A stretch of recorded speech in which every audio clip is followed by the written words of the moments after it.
Right, so the temperatures are starting to drop down to 0 and possibly underneath 0 Celsius. So with the raised beds, I'm going to take the lids off now. The soil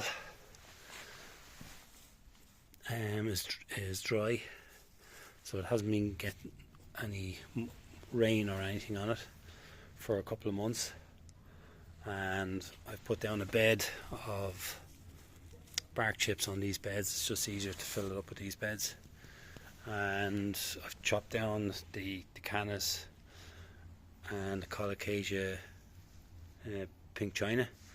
This is the leftovers of the Musa Velutina, and there's no rot. It's nice and solid, and I'm going to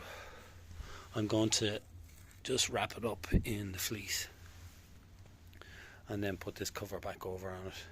And the grasses here, they'll be fine. They don't need to be covered up. So here's the second one I'm doing. So I've trimmed off just the tops, and I'm going to put some fleece around this Musa Velutina. Some of the leaves were actually pushing out, so it's still kind of growing, but I'm going to cover it up now with the sawdust.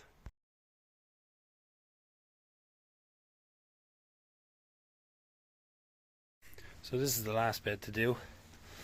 We can see just through the picture here that all the top surface is dry. I've gone over the tops again now, cut them much lower this time. There was no real rot with the plants, but I've cut them down lower now, and they're going to be mulched over on top. The bananas are slightly, that's Velutina, that's slightly taller, like the Lasiocarpa, than the colocasias and the cannas have just cut down.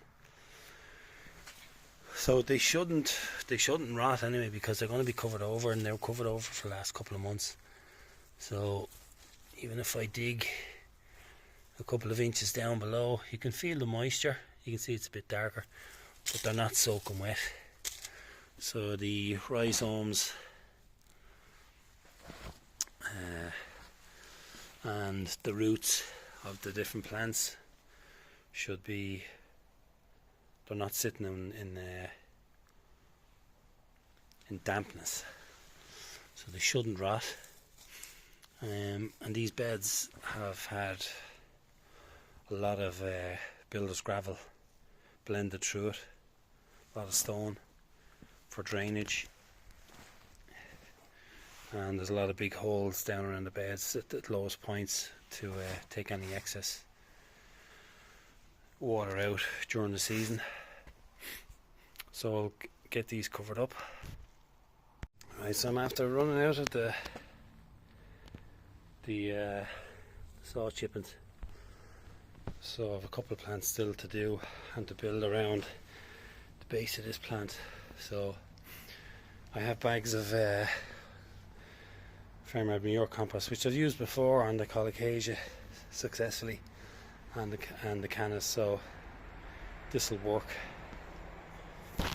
And this will be easy to take off next spring due to the colour of the chippings as well. I'll have to take them away.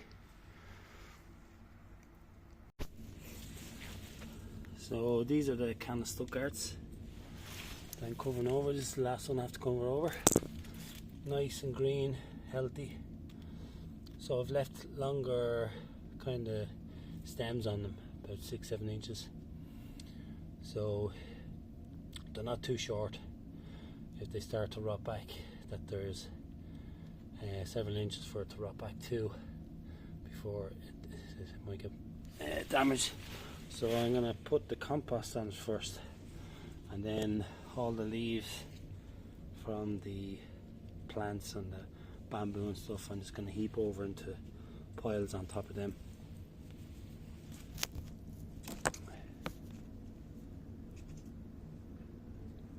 Now here's a big pile of compost surrounding the area over the tops. It's nice and dry because these bags of compost that I have been kept in the tunnel, so they haven't been out. I was mindful when I was buying compost to buy bags that were dry instead of the top ones on the pallets, which are usually soggy and swollen with moisture. I'm going to cover these up now. Right, so I just sweeped up around under the fig tree, which has basically lost all its leaves now, and I've recycled all the leaves, some into the compost heap, and most actually have gone onto the beds around the patio area.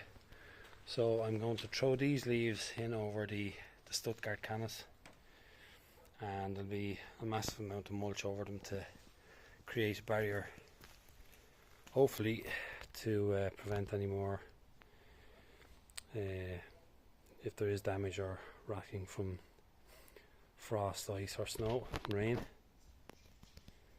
And fingers crossed they make it through to next season.